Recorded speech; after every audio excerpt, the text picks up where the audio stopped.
In this video, I'm going to tell you how I landed a $93,000 a year job with my golden resume. First, I want to talk about the importance of having a strong resume in finding a job and your job search in general. Your resume is essentially your skills and qualifications and background and experience and education all wrapped into one single document. Now, I know what you might be thinking, but there's so much more to me. What about my personality? What about my goals? What about my work ethic? That can live on a LinkedIn and people can find out about that in an interview. But your resume is what's going to get you in the door or get people to look at your LinkedIn. Also, the importance of having a resume lies in the fact that if you are able to sum up a lot of things about you in one page, that says something about you. Here's what it says. You're a good communicator. You have good written skills. You're able to follow the rules and conform to the system we've created of having resumes when you're job searching. And you're prepared. Let's back up a little bit, and I'm going to tell you a little bit about where I was when I was job searching and how I came about sending my resume to the hiring manager for the job that I got. I was working at a company and they let us know that they were going to be shutting their doors, and that freaked all of us out. And I thought, oh my God, I need to start job searching immediately. You know that is never a good feeling to have because it makes you desperate. It makes you have a deadline for finding a new job because we all need to pay our bills. We all have mortgages or we have rent to pay. So I immediately thought, oh my God, I need to start job searching. And so I did. Now, the funny thing was, my manager at the time said, I want to be a source of support for you in your job search. We are shutting our doors in the next few months. It's really important that you find a new job before we shut our doors so that you don't have a gap in your employment or a gap in your paychecks. Let me know how I can help you. And I said, there's one company that I've always wanted to work for, that I have applied for almost every year since I graduated college. Now, I graduated in 2013. This was mid-2016, so I had applied for this company at least 3 times. And he said, what company is it? And I told him. So he said, oh my gosh, I have a friend who works there, and I can introduce you, and maybe he can help you get a foot in the door, or at least get a phone screen from a recruiter. And I said, thank you so much. So he made the introduction. I didn't hear back from the guy, but about a week after that, I got a message on LinkedIn from a hiring manager hiring a manufacturing engineer, which is what I was doing at the time. And he said, are you interested in applying for this role? I see you have the experience we're looking for on your LinkedIn. Let me know, send me your resume. And I said, yes. So I sent him my resume. We lined up an interview. The funny part is I went back to my manager at the time and I said, your friend came through. He somehow got me an interview. And he said, my friend hasn't even gotten your email yet. He's out of town. And I said, are you kidding me? So this was just by chance. So that was a little bit of magic. And I loved this job search process. It was pretty awesome. So I sent the guy my resume. I'm going to show you right now what is on the resume that I sent him. Now, the first thing I want you to notice about this resume is that the vertical and horizontal margins are very small. I don't recommend them being anything less than about a 1/2 inch. I'm not sure what I have here, but it's very small. The way you can do that is you go to View in Microsoft Word, and I think you click on rulers or guides and you can see the rulers at the top, and you can just drag them a little bit to make the text go a little bit further towards the edges of the page both ways. That allows me to have a lot of information on one page without it overflowing to 2 pages. The next thing I want you to notice is that I do not have my full address. You guys know I've talked about this before in my resume videos. People are creepy. I don't want people to know where I live, and they only need a city and state, maybe a zip code, to make you eligible for any role. So don't put your full address on a resume. The next thing I want you to notice here is I have technical skills at the top. Now, no matter what industry you work in, if you're a project manager, if you work in tech, if you're a teacher, if you're a construction worker, you have skills. You have technical skills that are required for jobs that you apply to. Now, oftentimes, job descriptions will list out the technical skills that are required for the job, which makes building resumes a little bit easier because then you can say, I've got those skills. Let me put them on my resume so I look like a great fit for the role, which I would be. Now, this experience that I had in 2016, they reached out to me and sent me the job description. I looked at the skills required, added them to my resume because I had those skills, removed the ones from a previous role that were not relevant, and I sent him this resume. So the technical skills here are in different categories. You'll see I have some computer skills in here. I have some machining skills in here. I have some project management skills in here. I have some soft skills in here. I like to see a combination of both hard skills and soft skills on resumes, but really it's whatever the job requires. So make sure you see a job description before you send somebody your resume. All right, next I've got professional experience. So let's break this down a little bit. The first thing I want you to notice is that all of the verbs, the action words in my current role end in ing because I am currently doing them. Assisting, designing, creating. And now I want you to notice the verbs in all of my past experience end in the past tense of a verb, ed. I actually had 2 roles at the time because I was consulting, so look at the third job experience section. Worked, collaborated, skilled in. So that's really important for verbs that you have. Your current role has, I think it's called the gerund tense. You're ending in ing because you're still doing those verbs. And then anything before you end in ed because you did those verbs in the past. Well, you'll also notice, very small nitpicky detail, every single sentence on my resume ends with a period. You will not find a sentence on here that does not end in a period. This is such a small detail, but it shows consistency.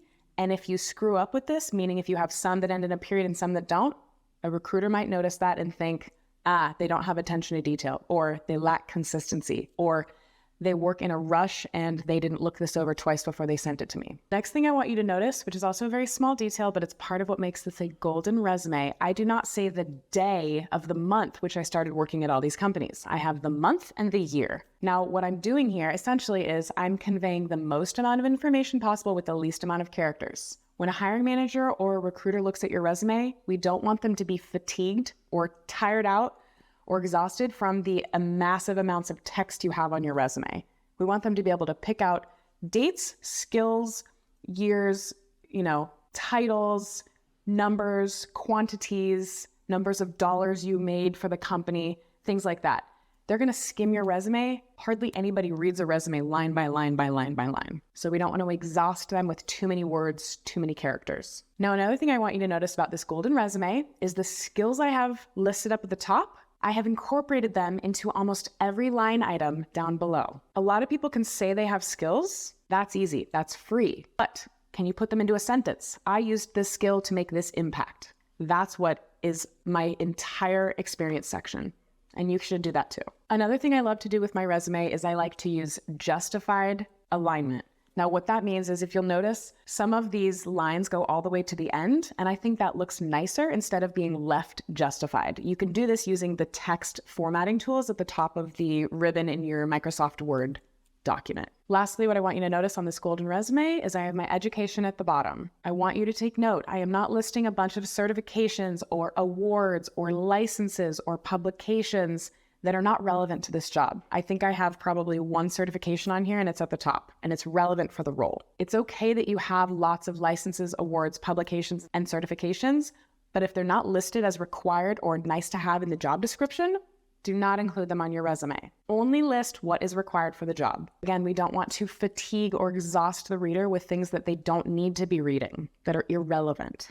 It's called relevant experience for a reason. Now, I'm going to ask you a question. When the hiring manager initially asked me to apply for the role and he sent me the job description, I told you before that I looked at the job description, picked out which of the skills that I had, put them on my resume. Do you think that I would do it differently for a different job description? The answer is yes. You should have a slightly different version of your resume every job you apply for. Yes, this is a ton of work, but it gets easier every time you do it because it becomes second knowledge. You look at the job description, you say, okay, I have these skills. Great, I'm gonna pop them in my resume. It takes maybe 5 minutes to do that, but it really makes a huge difference because then the recruiter or the hiring manager, and they're looking at your resume through certain lenses, the lenses of the job they're hiring for. They look at your resume through those lenses and they see, she's very qualified. Her resume matches the job description very closely. So that's key here. You should know the lenses that your hiring manager or recruiter are going to be looking at your resume through and tailor your resume to that job description. I cannot emphasize that enough. I feel like I sound like a broken record, but do it, trust me. Now let's talk about some common mistakes that I see on a lot of resumes. Something I like to do is I like to give a resume to friends and family and I'll say, I'll give anybody $20 if they can find a spelling or a grammar mistake. Hopefully nobody can find one, but if they do, it's well worth the money. And people are incentivized to read line by line because they want the $20. Try it. It's a fun little game to play with friends and family. Another mistake I see on resume, and some people might not consider this a mistake, but I do, is having a second page with only a little bit of text.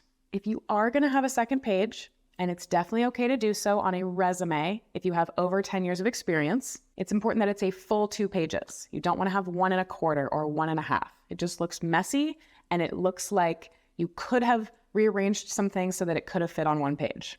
Another mistake that I see people making on resumes is that they just describe their daily responsibilities that they had at previous roles.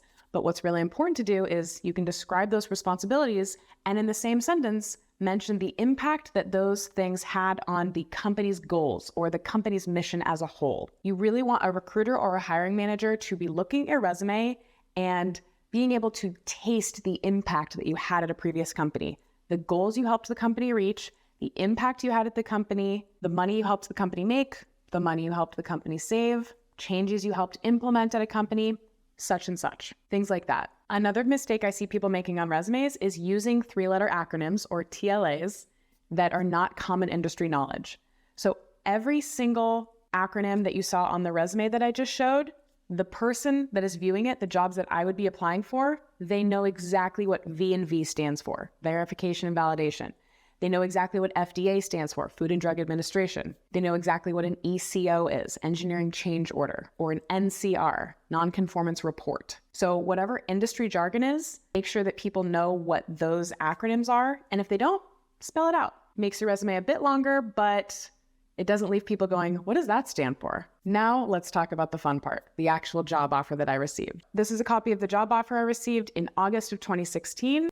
The recruiter originally reached out to me in the beginning of June. So June, July, August, this took about 2.5, 3 months to actually get a job offer. Be patient during job searching and interviewing. They probably had to interview multiple candidates. They probably had to have multiple meetings with the interview panel to say, what did you think about this person? What did you think about that person? Their hiring manager probably had to meet with HR to say, okay, what are we going to pay them? How many stocks are we going to give them? How many stock options are we going to give them? How many restricted stock units are we going to give them? What benefits? What paid time off? What's the title going to be? So that is all here in the job offer, and then we're going to go over exactly what's in this. So like it says, $93,000 annually, and they even broke it down for the state that I was in, California, crazy taxes. They even broke down what the semi-monthly pay would be, which is $3,875. They also mentioned that I would get a 15% bonus every year, which equates to $13,950. Now, you should know that in California, whatever state you're in, California, I think the taxes on a bonus are about 50%. So when I see that, I just cut that number in half. They're also saying in the offer letter that they're granting me 75 RSUs, restricted stock units, and they vest over a certain amount of period of time.